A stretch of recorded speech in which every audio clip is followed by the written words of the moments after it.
Welcome to Lead Where You Live, Tucson Voices in Leadership. I'm Jamie Leon-Guerrero. And I'm Raysun.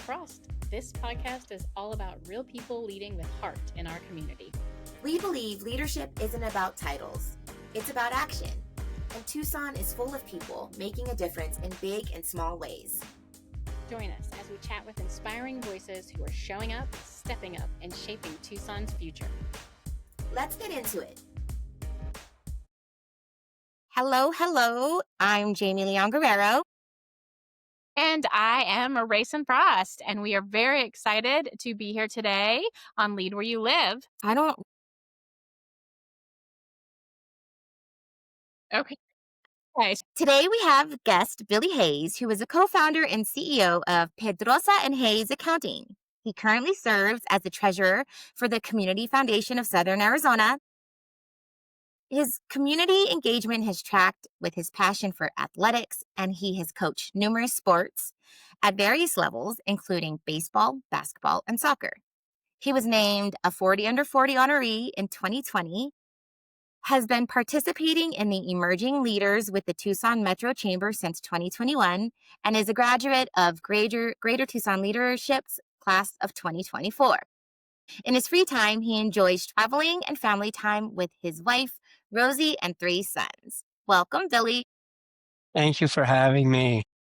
We are excited to have you, and I would love to know more about where your name comes from.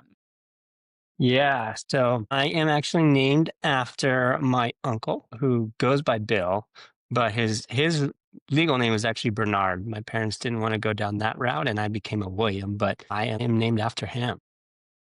I didn't know you were. Yes. Yeah. Okay. So, and then for middle name, my parents used my dad's name for that. So I have a couple of people that they've pulled my name from. So kind of jumping all over the family, I guess you could say. And what I love is that. your name? I would really love to know what your middle name is.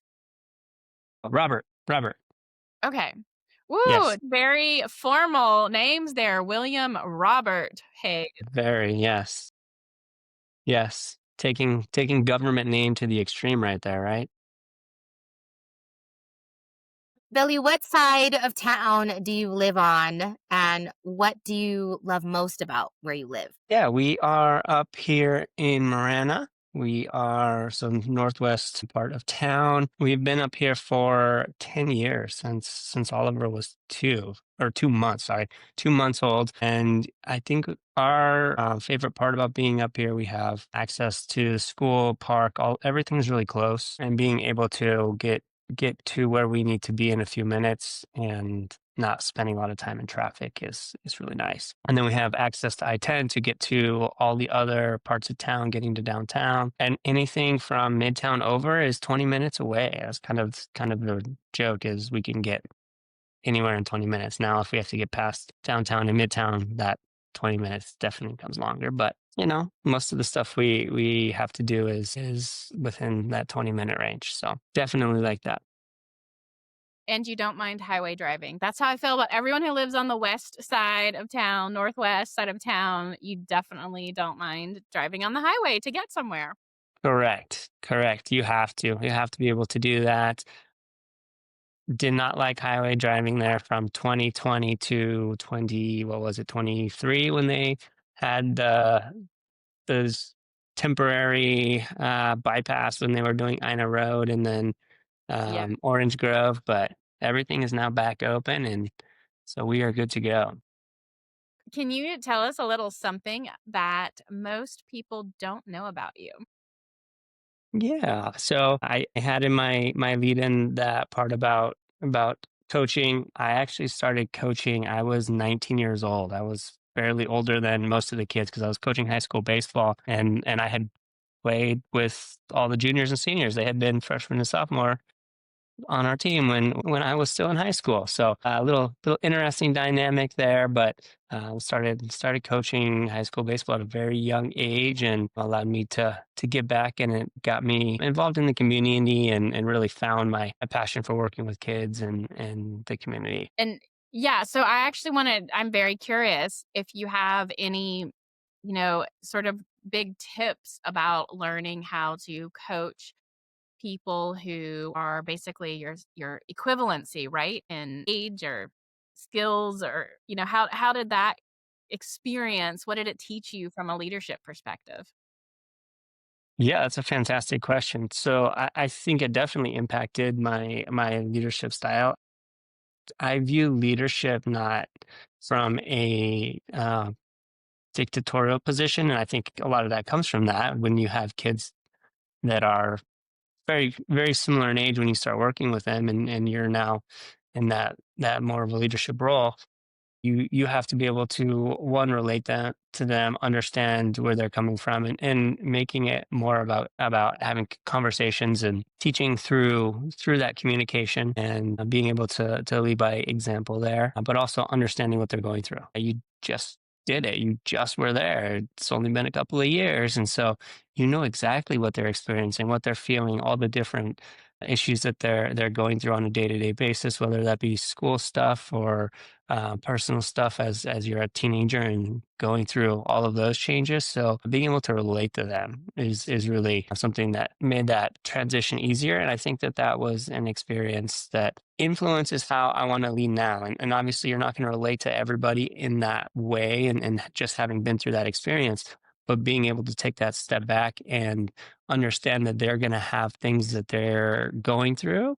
They have struggles in life, different things that are stressors, and really things that they have to work through, and being able to relate to that struggle, that it's life, that part of life, right? And being able to be compassionate and understanding, and working through that with people. And I think that's a large part of being a good leader. And that also shows up for you with your includer strength for your is that that's your that looks would you is that your top strength, includer? Yeah, includer was my top strength. I love that kind of leadership. You've been in leadership since a young age. How has it started to, or how has it like morphed in your leadership style now in like your personal, professional, and kind of Tucson community life? Yeah, I mean, I'm a big proponent of sports are great at teaching you leadership, right? Because even when you're high school, middle school, and even now when I'm working with younger kids, I always stress that be a leader on your team. Tell your teammates what needs to happen. Make sure that they're paying attention. Right now, I'm dealing with my youngest son who's 8 going on 9, and so our conversations are a little different than with high school kids, but it's kind of that same thing. Like, how what should you be doing right now? Is what you're doing what you're supposed to be doing? And if it's not, which with 8, 9, 10 year olds is often the case, what can you do to get everyone on track? Because I know you know what you're supposed to be doing, right? So having those conversations it continues. It's just getting the language right so that it resonates. But I think being able to shift how you talk to people is something that I knew how to do from going through all of this, but didn't necessarily identify that. I didn't necessarily realize that until I got out into the community, and you start joining boards and doing different community activities where you have a different group. And I say that because I was young. I was very young when that started, including boards. And I mean, young is relative there because the demographics on boards in Tucson at least is 55 plus for the most part. And so you have to talk to people differently. And so having had that experience and that understanding, I had that skill set, couldn't identify it until really getting out there and trying it. But I think that was one of the areas that really evolved for me, and understanding that that was necessary. It wasn't just, yeah, you can just talk to different people, but how do you communicate in a way where you can get buy-in and stuff that you need, right? You have to get a budget approved, or you have to do these different things. I've been in a finance role on all of these board positions that I've ever had. That's just kind of the nature of having an accounting background. They push you to the finance side, Mm-hmm. but being able to get that conversation moving in a direction that is positive, and being able to relate to what their perspective is something that is crucial to leadership, and they have been developing that as we kind of hit these different roles that I've had. That you mentioned that leadership was helping people maybe even reminding them, are you doing what you're supposed to be doing? How should you be showing up? Because I know you were talking about your kid in that instance, but the truth is, so much of that, like so much of the work that we all do is about doing that, whether it's with our colleagues or in a different way with people who are higher than us or people we're, officially leading or managing. So much of it is about those conversations. Like that's just such an integral part of being a leader is helping people stay true to their path and stay focused and, helping them bring that forward. So I love that you mentioned that. Yeah. I feel like a lot of the conflict, when you simplify whatever conflict is going on in the workplace, can come down to like, are you doing your job? Are you doing what you're supposed to be doing? And sometimes it is as simple as that. Like, are you doing your job? Like, if you are, then we don't have conflict. So I heard myself saying that to like a grown adult, Billy, as you were explaining, talking to your 8-year-old. I was like, I feel like that would be something I would be saying to someone like, Yeah. No, these lessons span all the ages. We keep finding that out. We just have different words that we use, but yeah, exactly the same. that's a good one. When I was homeschooling, I had this enlightening moment. I actually did that once, was wrote an entire blog on why we should treat more adults like they were kids from this entire conversation. It is oh my gosh. Yes. Well, that's now you're creating more conflict though, because you use that word and now everyone escalates, right? You communicate You can use that skill, but you don't label it that because that's gonna take it a different place. exactly, yeah. Language matters so much. That is so true. Yes. You mentioned sort of things that you have learned, and I'm curious how much of what you've learned or what could you say is your biggest takeaway from your experience at, Greater Tucson Leadership? Yeah, so it was a really good experience from a lot of perspectives, and I think some of the big takeaways that I had were personal, going through Clifton Strengths and learning. I didn't have any that I sat there and said, "No, I don't see how that's the case." They all was like, "Yes." I could not put a title on that, but yes, I know exactly what you're talking about. But I think the piece of that was the most meaningful to me was the strengths all have positives and negatives because I could identify a lot of the negatives and relate to them really well, going, "Oh yeah, I 100% do that." Mhm. And not necessarily thinking that it's related to something that's a strength because you have the pluses and minuses of that. But now I'm really seeing the downsides of different strengths and what those outputs are as a result was really eye opening. I think that was a huge takeaway. I think being able to get out and learn more about what's going on in the community was another huge piece of that. And I think one of the biggest pieces that I took out of that kind of community related was how dependent on our nonprofits we are to solve our problems, and I don't think that's a good thing, but that is where we are. And it was really eye opening to see that because we have things that we want to change, things that we want to do better. And everything is being pushed to nonprofits, and they're the ones that have the least resources, the least funding, and we're asking them to do the most. And that was pretty shocking in a lot of ways because I had been involved with nonprofits, but never really understood and put my finger on the work that was being asked of that segment of the community. Yeah, I resonate with what you said about your strengths and like your balconies and basements. That's the language I use now. And sometimes when I'm struggling or I'm having conflict, I'll say to Justin, like, I think I'm in my basement right now. Like, I'm in my restorative strength basement right now. How help me get out of this? Because it's my number one strength. But I know I'm in my basement and it's causing me stress and anxiety. And how do I turn this around? So I really like I can see now I'm doing better at that now, Billy, acknowledging when am I in my basement because this is my strength and how do I stay in my balcony? Yeah. I like that a lot because a lot of it I think comes down to being able to recognize and have that understanding that there is that other side, whether it's strengths or I mean really anything, but being able to identify right? I think, Rayson, you had said the language matters part. This is it. Identifying as part of that language mattering and being able to put words to things goes a long ways in us being able to solve those problems. Yeah. And in terms of being a leader, what I'm hearing you say is, that such a big takeaway was just being able to better understand all of yourself so that you could then bring that forward and do a better job in the work that you do. Yeah, for sure. For sure. I think you have to show up first as a leader before you can lead other people, right? If you're asking them to do things that you're not willing to do, that you're not capable of doing, there's not capable is one thing. I think because that's kind of a skill set base. Not willing to is a whole different piece, but you need to be there first, and being able to be a leader that's on the ground with your team, and understand what they're doing, whether that's you have the technical skills or you have resources that are providing that. Being there and understanding their stress and their issues is huge. Yeah. I think that's a theme, right, Rayson? Today, I feel like someone we interviewed before you also mentioned that, like, you have to be willing to show up first. And I'm like, Mhm. I love this theme that's happening. Like, yay, leadership.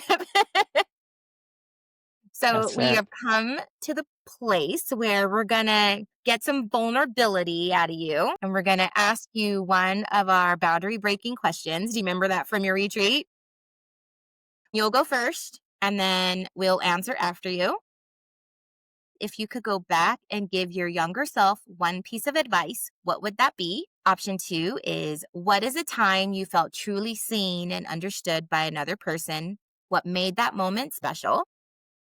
And your third choice is, what is a cause or issue you are passionate about advocating for and why? Okay. I the the the part of that that comes up is funny, and I'll tell both sides of this story. But the advice that I would go back and give myself is, when you're choosing a degree in college, do something that you don't just find interesting, but something that you can actually find a job in, and something that you can be happy applying for the rest of your life. Now, to give the background on that, my undergrad degree is in psychology. Very cool topic, very interesting topic. Really enjoyed my classes as a student. Then I graduated and got out and got a job, which really is what the job you get with all of that in social work, and hated it. Absolutely despised it. Yeah, and I will say the only thing that makes me say that I do not regret doing that is that that is how I met Rosie. But aside from that, I 100% think that that's probably the decision that I would change first, if I were taking that aspect out of it. And what I learned out of that is that you have to be able to apply these skills that you get in college, and that's what matters so much. And it's, yes, getting your degree is meaningful, and you can go a lot of different ways, but at a certain point, depending on what your degree is in, there are going to be limitations. And so, for me, doing psychology, it helps now that I've moved into running my own business and dealing with clients as an accountant, right? I think psychology kind of goes across the board, but when you get your degree, you're looking for something that is a field that you're going to go work in. And that was not it for me. Yeah. I would be very curious to know how many people who get their degree actually work in that. That ends up being their job, especially for the undergraduate, right? Like, we're just kind of thrown into this, like, pick a degree. Yeah. We don't have necessarily, most people don't have a lot of, first of all, you're too young. In some, a lot of ways, you're too young to really know Correct. who you are, right? You're Yeah. still learning who you are. What do you want? How do you want to be involved in in your life and your career? So I think that, yeah, it's really hard, but it's good advice. Very good I advice. agree with that. And what I would add to that, and I have gone through this. So, taking this from a business perspective, my advice was, do a degree in accounting rather than a degree in business. And the reason for that was, everything that you do or wanting to do in the realm of business is going to be available to you if you have a degree in accounting. You're not taking anything off the table. But if you just do business and then are looking to go into more technical work in accounting, you're going to have opportunities that are going to be off the table because of that. Right. So I think, and to kind of put that in general terms, is find something that you're passionate about and then do it in a broad enough way that you can go into a number of different fields. So you don't have to necessarily know what you want, but something that interests you. And I think for me, it was something that interests me, but at the end of the day, there were no opportunities. It wasn't like, hey, choose from one of these five. It was, no, you basically are going to become a doctor and get a PhD in this topic, or you're going to go do social work. And those are the two choices, and neither of them worked for me. Yeah. You can go ahead. I know what my piece of advice would be. My piece of advice to my younger self would be to do a better job of staying connected to all of my friends. I moved around a lot, and so there are a lot of people that I wish I was still connected with today. Like as you get older and you get wiser, and every time you move and you're older in a new place, it gets harder and harder to make friends with people, and there are people that if I just put in a little bit more effort to stay connected to the past people, I'd be friends still with some really cool people. So that's my advice. That's interesting because I feel like I moved also. Um, and I'm fine with the people who I stay connected with. Man, mine is rough. I would tell 14-year-old Jamie to just come out earlier. I had a really bad, it wasn't very good. And then I got shipped away to like this strange place, to this, um, and kind of hid that, thinking like no one would know about that. And I love that I got my daughter out of it. Um, I don't ever regret that, but I wish I just came out earlier and just was like, loved myself a little bit more and like, it'll be okay. The relationship that was kind of strained with my family got better, like it would have been fine, I think, hopefully. Yeah. I wish I just came out earlier and just wasn't scared. Love yourself and be brave. Yeah. Yeah. Yeah. Yeah. I wonder what my life would be. Minus having my daughter. I don't want to ever, I don't want that piece to go away. But I always think, like, what if I did? What would my life have looked like then? So, Always interesting to think back about like the path that would have been different if you'd given, if you'd made different choices. yeah, But the choices are who made us what made us who we are, however that goes. yeah. Of choices, we are at the time where you get to make some rapid fire choices. We are gonna go Okay. back and forth with these, and you just answer what comes off the top of your head. So I'm gonna start.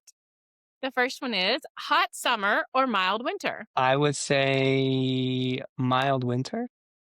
No, I take that back. I take that back. I'm gonna go hot summer. I'm gonna go hot summer. Mild winters they sound nice, and I'm thinking of from the Tucson perspective of like, hey, it's 75 every day. Oh, mild winters are really like Midwest mild winters. No, I'm going hot summers. What person inspires you the most? I'm gonna go with Rosie.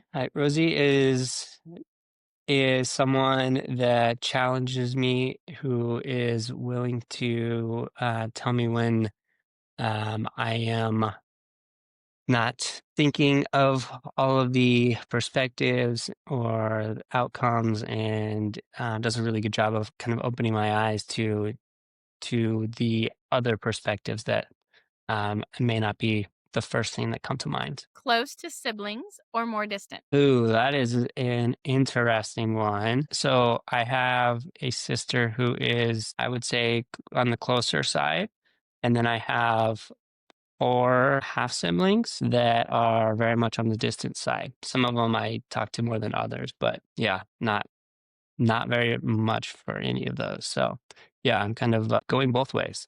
Mm. I love that we get to hear your thought process out loud, and you're trying to decide which one of these how am I gonna answer this question? I love it. What's a challenge you're currently working on? So, what direction to take that?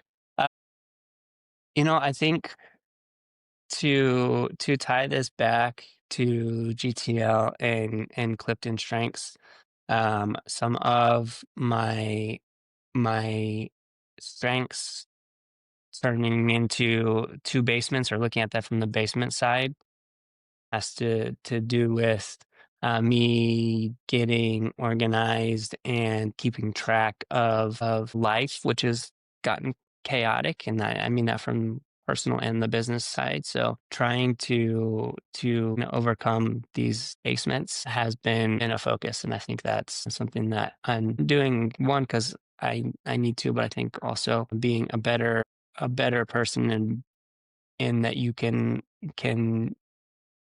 recognize the basements of your strengths is makes you a better father, partner, community member, just as a whole. Vegetarian or meat lovers? Meat lovers. Well, that was a quick one. Yeah, yeah. No, no, no. What's a website or app you use daily? Calculator. No, I don't. You wanna QuickBooks, Taxstone? Most people listening are like, "What's that?" I mean, I think to make this more fun, I'm gonna go with ESPN. Mm, We'll keep this fun. Yeah, because I can give you all the work ones, but people are like, I don't know what that is. I don't care. nice. Delegate or do it yourself? I'm gonna go with delegate. I'm gonna go with delegate. I know that there are a few things that I kind of hold on to and I shouldn't, more or at least more than I shouldn't. But yeah, I would say being able to step into delegation as a leader is crucial. And for a lot of people is, and I don't know that I necessarily put myself in this. I don't know that I've necessarily struggled with that, but I know a lot of people in leadership struggle with that. If I want it to done my way and I have to do it myself, or I want it done that way, so I'm just gonna do everything. What's your favorite type of music? This is not gonna be what you're gonna guess. I actually want to hear what you guys would have guessed, but I'm old school hip hop. Nice. I've guessed that. I love it. Tucson Meet Yourself or Gem and Mineral Show? Just unmute yourself. Nice. Yeah, for sure. I'm about the food and getting out and being able to see the cultural diversity in all the foods at Tucson Meet Mhm. Yourself. That's it for me. I've never been to either. To either? What do you mean? One? Okay. I've not been to Tucson Meet Yourself, so we should make that a goal Okay. to go to one. Maybe Billy can take us there, show us around what we're missing. Just too Yeah. many people. It's just too many people. You don't want So to do it. here's the trick. So I did a stint in government. I'm in the finance department of both the city and the county. The very first day of Tucson Meet Yourself, everyone's setting up, and then it kind of kicks off late mid-afternoon into the evening. The time to go is lunchtime on that very first day. Everything is open and it's basically just the people that work downtown. Everyone just takes that day and they all go out to lunch and go explore those places, but that's the time to go. Okay. All right. Okay. So we've come to our last question, and we'd love to hear if you have any special projects or events that you'd like to promote. Okay. What I would say is I would encourage people to get involved, whether that's time, talent, treasure with our local nonprofits. Find one that's meaningful to you. I am partial to a number, but the community foundation in particular is where I'm most involved right now, and we are working on a number of different topics or issues in the community and working with nonprofits on all of those. We'll do some fundraising events coming up. We'll do some community type events. I think our next event that's coming up is going to be a board connect, and that should be a couple. I don't know the exact timeline. I just saw the date. Now I'm drawing a blank. So But that's that is happens coming up, twice a year, right? The and board that connect. happens. Yep, that happens twice a year. And so for those that don't have something that they are involved with, There is a need across the board, no matter what your passion is. Get out there, find a place, take a friend. I would say, and this kind of relates back to what I learned with GTL, the fact that people going through GTL are learning so many different things about what's going on in the community. And we have so many community members that are not going through a program like that don't have that knowledge. So as those of us that have or have a cause that we're passionate about, get out, take your friends, take your family, let them become knowledgeable about what's going on in the community and find their passion as well. Great. Thank you so much, Billy. We have really had a wonderful time having you on as a guest for Lead Where You Live, and we look forward to finding out more about what's happening with the Community Foundation and the work that you do in the community. Thank you Thank you so for much. having me.